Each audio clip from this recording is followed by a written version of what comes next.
Good morning, Roadrunners. Today we are going to be going over the syllabi analysis. My name is Christina Freeborn. I'm one of the Student Success Coaches here at the Student Success and Dream Center. Welcome to Rio Hondo. We are so excited to have you as students, and I will begin this presentation now.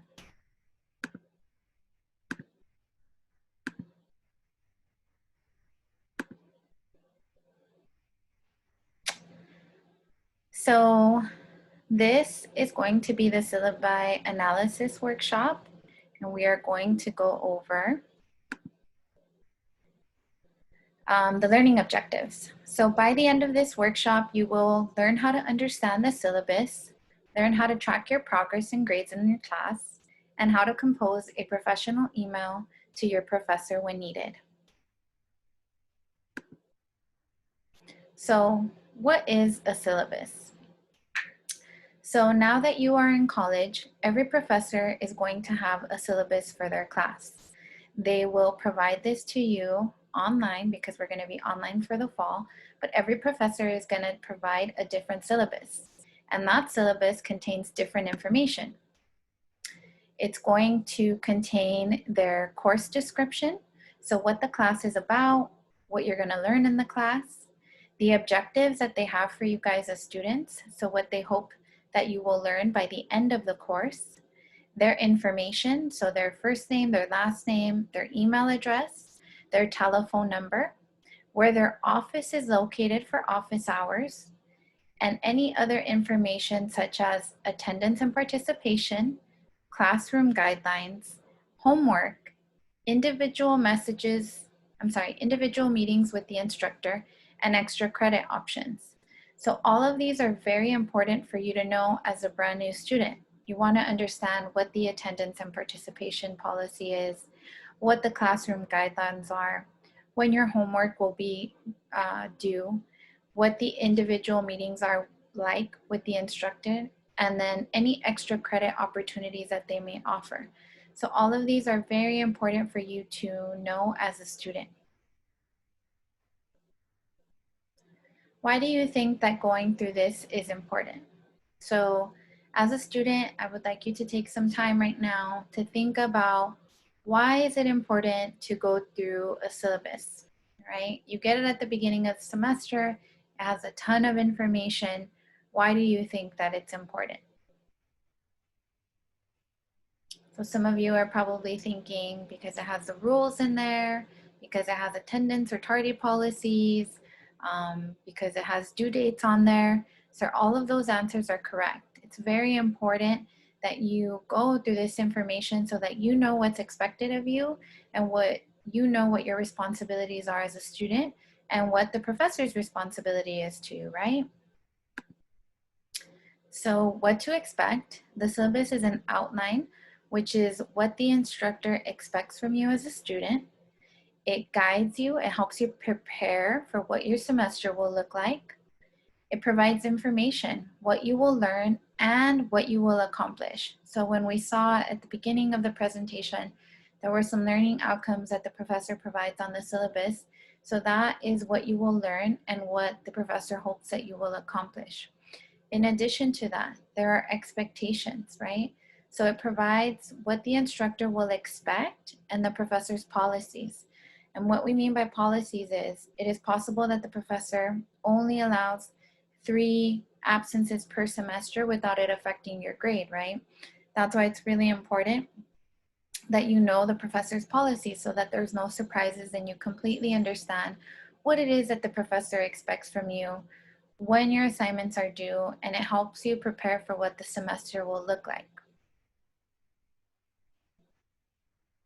So office hours, right? Some positive examples of attending office hours are you are provided an opportunity to ask for feedback from the professor. It demonstrates that you care about the class, right? So let's just say you didn't do too well on an assignment or a test and you go meet with the professor during office hours, right? That's showing your initiative and your advocacy for yourself as a student to show the professor, hey, I do care about my grade. Please let me know what I can do better. Or if the professor has any tips for you, right? The professor is likely going to give you some advice, tell you maybe how to better prepare for the next time. And again, it demonstrates that you care about the class. It also helps you build a connection, right? Maybe the professor learns that when you visit, there was a few students who didn't understand that material. And so it helps you connect better with the professor and the class if you can provide this information. So professors are human. We understand that things happen in life. And so you may have an emergency come up or a death in the family, right? And so you may need to request an extension for personal situations. Every professor is going to vary on their rules and guidelines, and that's why it's important to read the syllabus. But during office hours is a great time to explain to the professor maybe your circumstances and why you're requesting an extension, right, for personal situations. Get additional support to improve on your grade, right? We kind of went over this, so it's a good time to help you improve on your grades if you weren't doing too well. Another thing that the syllabi gives information on is the textbooks, right? Required or recommended. So it's very important that we understand the difference. Required means that you are required to either purchase or rent the book, and recommended is it's not a requirement. They just recommend that it would enhance your learning in the classroom. Some options that I always give students are to search online for a PDF copy. A lot of the times the books are online and there is a PDF copy available.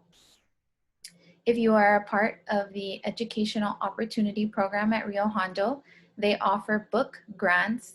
So you would have a book grant that you can turn into the bookstore and get a book possibly for free. Rent or buy. I prefer to rent my books because you, for the most part, are able to highlight and make notes in the books and then send them back when you're done. And it's usually a quarter of the price. You can rent books through Amazon or Chegg, and I'm sure there's other websites that you can rent books on, or you can buy them, right? Some of the math books at campus will require you to buy them because maybe the professor or the campus designed them. So it really depends. You can also borrow them from the library, the instructor, or a peer.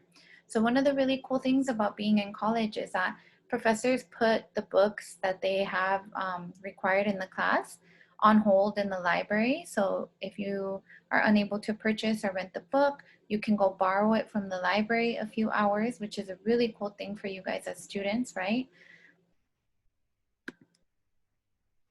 And the grading policy. So the grading policy is super important. It helps you keep track of your grades. Not all instructors will use Canvas, and Canvas is an online tool we use for classes. Grades versus percentages versus your GPA, right? It's possible that assignments that have different weight towards overall grades. So what this means is test may equal 50% of your total grade, while homework assignments may only equal 20% of your total grade, and then class participation 10% of your grade, right? So it's really important for you as a student to understand what the grade policy is and what the grade breakdown is. You just want to make sure that you understand what the grade policy is, how you can improve your grade, if there's any extra credit opportunities, and what the percentages are, right? Because we want you to be a successful student. So this is very important to go over at the beginning of class. So drop deadlines. So now that you guys are in college, I think it's really important that you guys know that there is no reversing things, right? Everything you do from this moment forward is going to have an effect on your career and education goals. That's why it's really important to know and understand what the drop deadlines are.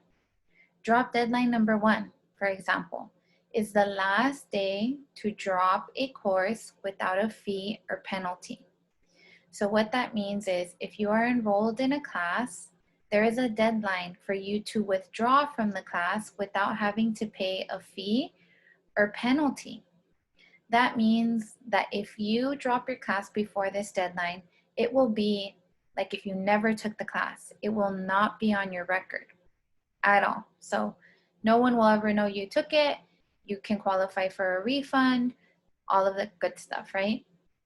Be very careful because if the course is a short-term class, they are approximately 10% of the term. So let's just say a class you enrolled in is only 8 weeks or 10 weeks. That means that they are going to have a much sooner drop deadline, which means you have to pay very close attention. If it's a full 16-week course, it's going to have a different drop deadline from an 8-week course, okay? So drop deadline number 2 is the last day to drop online with the W. And this is up to 75% of the term. So what that means is you can go on in the class and you can kind of not do so well and then, you know, think I'm going to work really hard, I'm going to try my best, and I'm going to improve this grade. As you get towards the end of the class, if you feel like, you know what, I'm not going to pass with the B or better, I think I'm just going to withdraw from the class with the W, you can do that up to 75% of the term. This is a deadline for 16-week courses. Date for short classes, you have to check on your course syllabus, right? So again, the date is going to range for the shorter term classes. The W is going to show up on your transcripts. I want to make this very clear for students. When you are considering transferring out to a Cal State, a UC, a private university, an Ivy League, any campus that's out of state, right? This W is going to show up on your transcript. It is permanent. So even if you were to retake the class and get a better grade, it doesn't erase the W. That's why it's important that if you don't want to be in the class or you have to drop the class for whatever reason and you don't want it to show up on your transcripts, you pay attention to that first drop deadline. Accommodations. So this is also very important and usually stated on the syllabus. So when you were in high school, if you had an IEP or an individualized education plan or a 504B, any accommodation that you needed, we still provide accommodations through Rio Hondo College through our DSPS office, and they can adjust the manner in which instructional testing situations are presented or evaluated so that a student with a disability can demonstrate his or her knowledge in a fair and equitable fashion. DSPS determines what the accommodation will be and varies by your institution. If you have not received services and feel that you can benefit, please visit their office, which is located in the Student Services Building, room 330. And we provide the phone number here for you at the bottom. So if you had any accommodations in high school, I highly encourage you to let and inform our DSPS office know about this so that we can make sure that you get the appropriate accommodations now that you're in college. It really is to your benefit, and there's all kind of support systems that we can provide if we know that you need accommodation. So please, if you had an accommodation and have not provided that information or paperwork to our office, please make sure you either visit or contact them. Contact them would be the best option right now since we are online. So constructing an email, this is really important now that you guys are college students, right? I can't tell you how many times I've seen students write out emails as if they're texting their friend to their professor. So we really want to try and get you guys in the great habit of sending a professional email, right? So include a subject line, right? And in the subject line, we encourage you guys to put the class and the CRN number. This is because the professor that you're taking may be teaching multiple classes with different CRN numbers. And it may be possible that if it's at the beginning of the semester, the professor is not going to exactly know who you are or what class you pertain to. So it's really important that in the subject line, you write the class and the CRN number. So be very concise in your message, right? We want to make sure that we just let the professor know off the bat what it is that we are trying to let them know and what we need the appointment for. We want you to show respect and kindness, identify yourself clearly by providing your signature, right? Proofread your email before you send. So this one has a subject line. If you notice here, Sociology 101, provided the CRN. The professor is Pimentel, so I put Professor Pimentel, comma.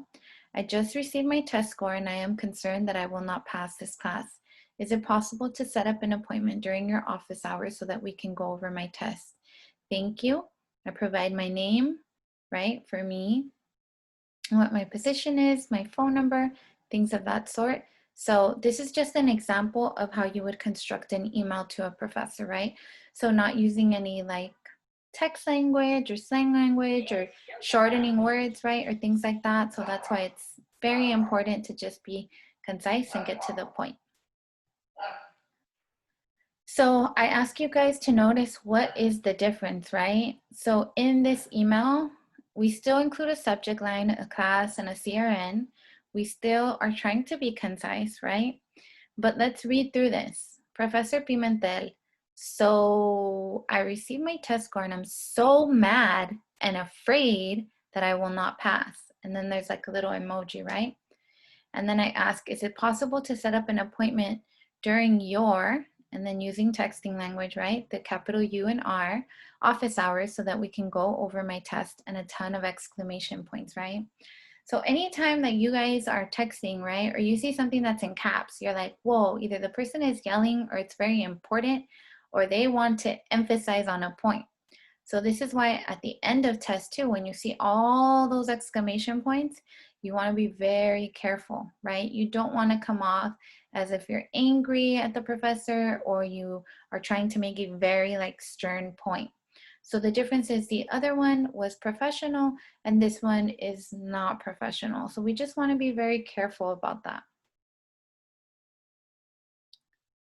So at this time, now depending on whoever is hosting the workshop this day, it is open for any questions, right? So we want to thank you so much for coming and attending the Syllabi Analysis Workshop. Again, we are so excited to have you, Roadrunners. We can't wait for you to start at Rio Hondo. And if you have any questions, you're always welcome to stop by the Student Success and Dream Center, either online right now because we are going virtual for the fall. Thank you so much, and I hope to see you around.